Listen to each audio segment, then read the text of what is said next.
This is going to simplify all of that. It's easy access. And I think a lot of people are waiting for easy access.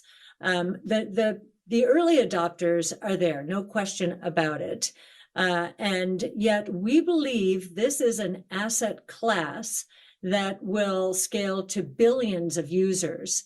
I think in the United States, there are 50 million. I don't know. I think the estimates for around the world, 100, 200 million. We think this is an asset that it is the financial superhighway that the internet finally is accommodating. When developers built out the internet in the early 90s, they did not put in this layer because no one ever thought that financial services or commerce would take place on the internet. It was just a place to exchange information. And even in the 80s, it was illegal for consumers to use the internet. So we were coming from there.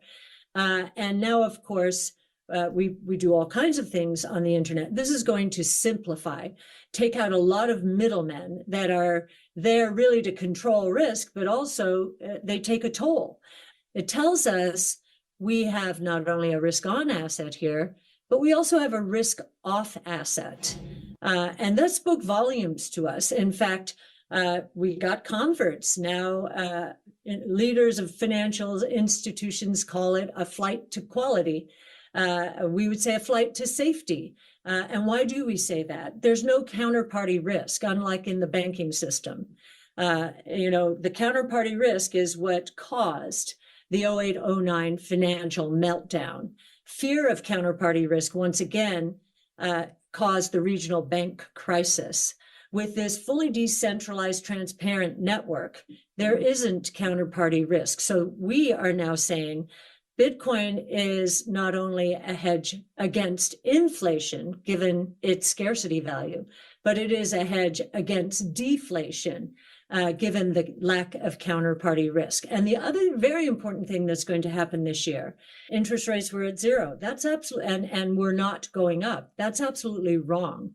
I've been in the business for more than 40 years, and our kind of strategy has done well in rising interest rate environments as well. In fact, in 2017, when interest rates finally did start picking up, not only did our strategy, our flagship strategy was up more than 85%, but Bitcoin, as interest rates went up, went crazy in 2017. I think it went from $1,000 to $20,000.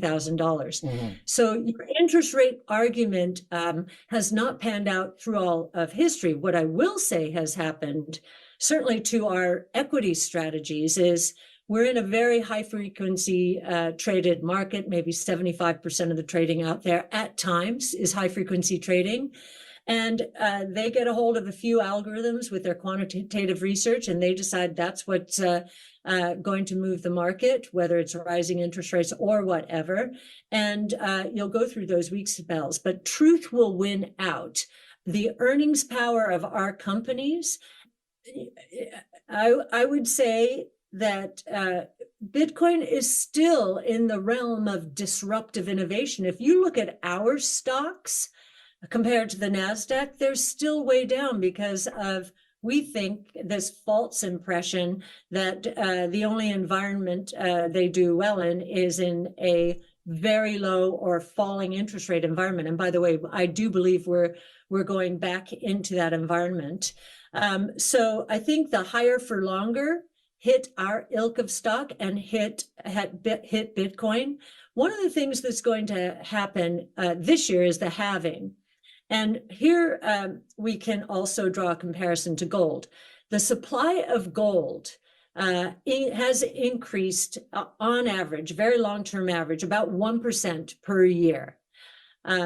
This year, after the halving, Bitcoin, for the first time, Bitcoin's supply increase is going to drop below that 1% average. It's going to go to 0.9%.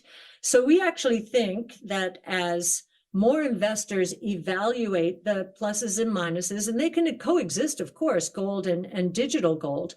But especially the younger people who are native to the digital world, either in our kind of funds and private funds, or crypto, primarily Bitcoin. And I would say this is going to be a very rough guess because Sure, no I problem. I don't really. appreciate that. Yeah, my guess is that excluding ARK, the company, and excluding real estate, that of the financial net worth, it's at least 25%. Okay.